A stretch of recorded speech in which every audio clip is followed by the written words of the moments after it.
भाई जो गुरु बचन पे डट गए, कट गए फंद 84 के, कट गए। इसको कहते हैं अपने सतगुरु यानी परमात्मा पर समर्पित होना। उसका पति अपनी पत्नी को हर संभव कोशिश करके सर्व सुविधाएं उपलब्ध करवाता है, विशेष प्रेम करता है यानी विशेष ध्यान रखता है फिर सतगुरु अपनी उस पतिव्रता आत्मा का। इसी प्रकार दीक्षा लेने के पश्चात आत्मा यानी भगत का संयोग परमात्मा से होता है यानी सतगुरु से होता है। गुरुजी आत्मा का विवाह परमात्मा से करवा देता है।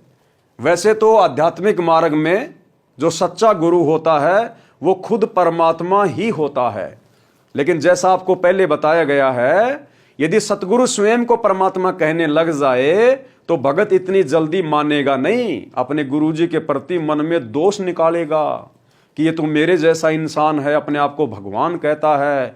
और उपदेश लेने के बाद अगर सतगुरु में इस प्रकार का दोष हमने देख लिया तो फिर हमें किसी प्रकार का कोई लाभ नहीं होता है।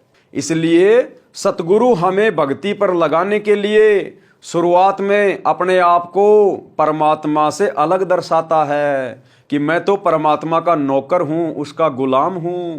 लेकिन जब हमें ये ज्ञान समझ में आएगा और नित्य प्रतिदिन हमें जो सुख होंगे, फिर हमारी आत्मा स्वीकार कर लेगी कि मेरे सतगुरु के अलावा और कोई परमात्मा नहीं है। अगर और होता तो फिर वही क्यों ना आ जाता डायरेक्ट। क्या परमात्मा इतना कमजोर है, इतना लाचार है, या खुद आने से परमात्मा डरता है जो अपने किसी एजेंट को भेजेगा? परमात्मा को किसी की मदद की आवश्यकता नहीं पड़ती है। तो सतगुरु अपने आप को छुपाकर ही कहते हैं, ज्ञान देते हैं। गुरुजी आत्मा का विवाह परमात्मा से करवा देता है यानी परमात्मा से कनेक्शन जोड़ देता है नाम दीक्षा देकर। जैसे एक लाइनमैन होता है, लाइनमैन वो आपके घर में लाइट का कनेक्शन ट्रांसफार्मर से जोड़ देता है और फिर आपके घर में लाइट आनी शुरू हो जाती है। आपके पंखे भी चलते हैं, लाइट भी जलती है, मिक्सी भी चलती है, आप जी आटा भी पीस लेते हैं। क्यों?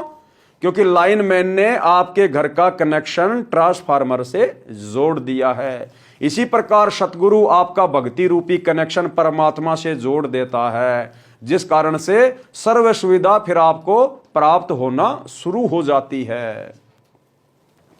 यदि वह मानव शरीरधारी आत्मा यानी भगत अपने पति परमेश्वर के प्रति यानी सतगुरु के प्रति पतिव्रता की तरह समर्पित रहती है, यानी पूर्ण परमात्मा के अतिरिक्त अन्य किसी देवी देवता से मनोकामना की पूर्ति नहीं चाहती है, सतगुरु से उपदेश लेने के बाद यदि अन्य किसी भी देवी देवता से कोई इच्छा, कोई डिमांड नहीं करती है, किसी के दबाव देने से, किसी के डराने से, धमकाने से, किसी भी मंदिर में, मस्जिद में, तीर्थ धाम पर पूजा पाठ के लिए नहीं जाती है, तो ऐसी आत्मा के लिए फिर परमात्मा क्या करता है?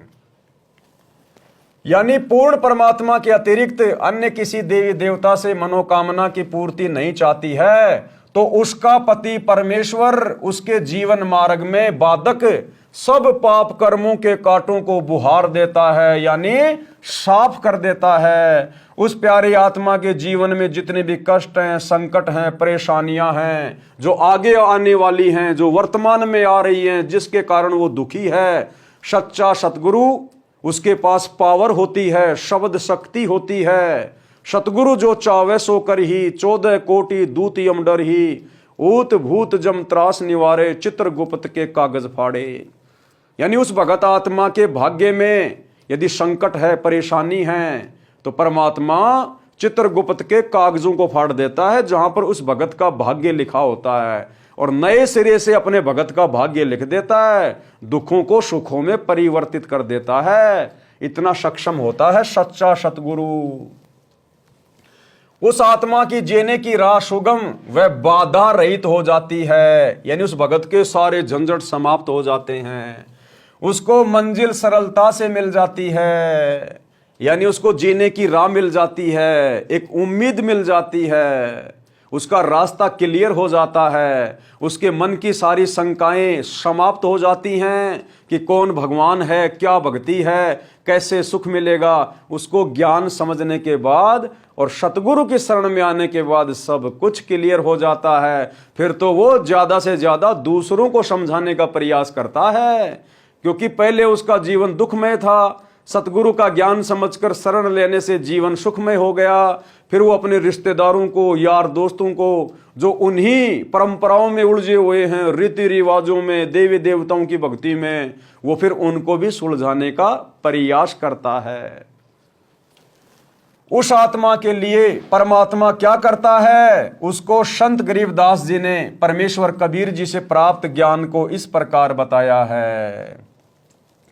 गरीब पतिव्रता जमीन पर ज्यों ज्यों धर है पांव, समर्थ झाड़ू देत है ना कांटा लग जाओ। यानी ऐसी भगत आत्मा जो अपने सतगुरु पर समर्पित हो जाती है, अन्य देवी देवताओं का शौपन में भी ध्यान नहीं करती है, कोई डिमांड नहीं करती, उनकी पूजा नहीं करती है।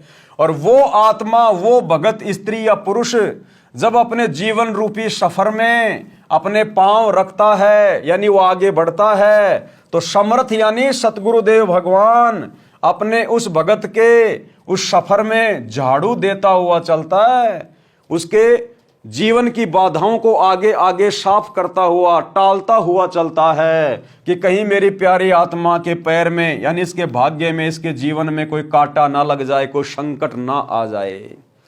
कहते हैं संत शरण में आने से आई टले बला, और जय मस्तिष्क में सूली हो, यानी फांसी लगनी हो, वो कांटे में टल जा।